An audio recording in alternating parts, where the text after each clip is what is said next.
الحمدللہ وکفا والسلام علی عبادہ الذین اصطفیٰ اما بعد۔ معزز سامعین و ناظرین، ایک نئی ویڈیو کے ساتھ آپ کی خدمت میں حاضر ہوا ہوں۔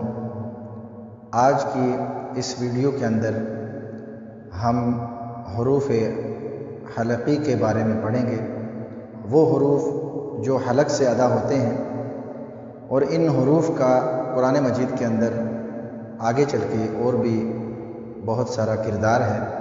اگر آج ہم ان حروف کو صحیح معنوں میں حفظ کر لیں گے اور قرآن مجید کی تلاوت کے دوران یہ ہمارے ذہن میں ہوں گے اچھی طرح مضبوطی کے ساتھ، تو تلاوت قرآن مجید کے اندر بہت ساری غلطیوں سے ہم لوگ بچیں گے انشاءاللہ۔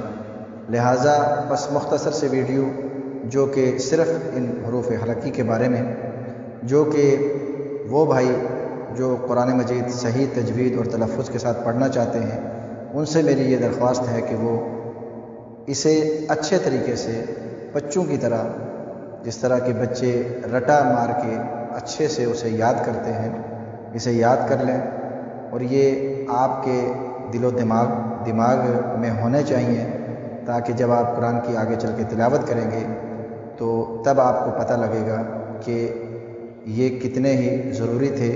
اگر یہ یاد نہ ہوں گے، یہ اچھی طرح ذہن میں نہیں ہوں گے، تو پھر ہمیں تلاوت کے دوران کہیں جگہ پر جہاں غنہ کرنا چاہیے، جہاں پر ناک میں آواز لے کے جانی چاہیے، وہاں پر ہم نہیں لے کے جا پائیں گے، اور ہمیں پتہ نہیں ہوگا کہ کہاں غنہ کرنا ہے اور کہاں نہیں کرنا۔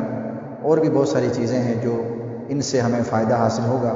لہٰذا آج ہم ان حروف کو یاد کریں گے تاکہ آگے چل کے ہمیں آسانی ہو۔ آج کی یہ ویڈیو بالکل مختصر ہوگی انشاءاللہ۔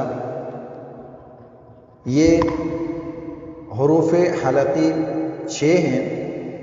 اگر آپ گھر میں اپنے چھوٹے بچوں کو یاد کراتے ہیں، یا جو مدرسے میں یا مسجد میں پڑھ کے آتے ہیں، تو آپ انہیں گھر میں بیٹھ کے ان کو بھی یاد کرا سکتے ہیں اور خود بھی یاد کر سکتے ہیں۔ اور یاد کیسے کرانا ہے کہ بچے کو ایک سیدھا سا سوال کاپی کے اوپر لکھ کے، اس کا جو سوال ہوگا کہ حروف حلقی کتنے ہیں، حروف حلقی کتنے ہیں، تو میں نے یہاں جواب یہ لکھ دیا کہ حروف حلقی 6 ہیں۔ اور دوسرا سوال ہے کہ حروف حلقی جو 6 ہیں وہ کون کون سے ہیں، تو یہ بچے کو یاد کرا لیا جائے، تاکہ آگے چل کے عمومی طور پہ جو قرہ حضرات ہیں وہ اس سٹیج پہ یہ یاد نہیں کراتے، آگے چل کے انہیں یاد کرواتے ہیں جب تلاوت کے دوران، قرات کے دوران۔ لیکن میں یہ سمجھتا ہوں کہ اگر یہ پہلے سے یاد ہوں تو آگے بہت آسانی ہو جائے گی انشاءاللہ۔ تو حروف حلقی 6 ہیں، یہ یاد ہونا چاہیے، اور یہ یاد ہونا چاہیے کہ وہ 6 کون کون سے ہیں۔ حمزہ، ہا، عین، حا، غین، خا۔ جو قاعدے کے اندر تختی لکھی ہوئی ہے، اس تختی کے حساب سے اگر وہ سامنے رکھ کے یاد کرایا جائے تو یہ ترتیب تھوڑی صحیح نہیں لگے گی۔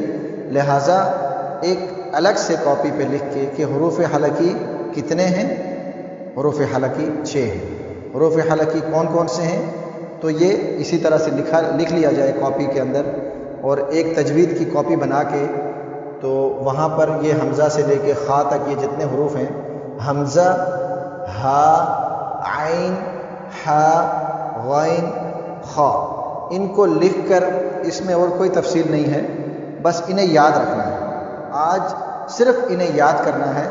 جب ہم آگے تلاوت کریں گے، قرآن مجید الحمد سے پڑھیں گے، تو تب ہمیں ان کا جو ہے وہاں پر جب ہمیں ان کا استعمال کریں گے تو تب ہمیں اس کے فائدے کا اور اس کے استعمال کے مقصد کا پتہ چلے گا انشاءاللہ۔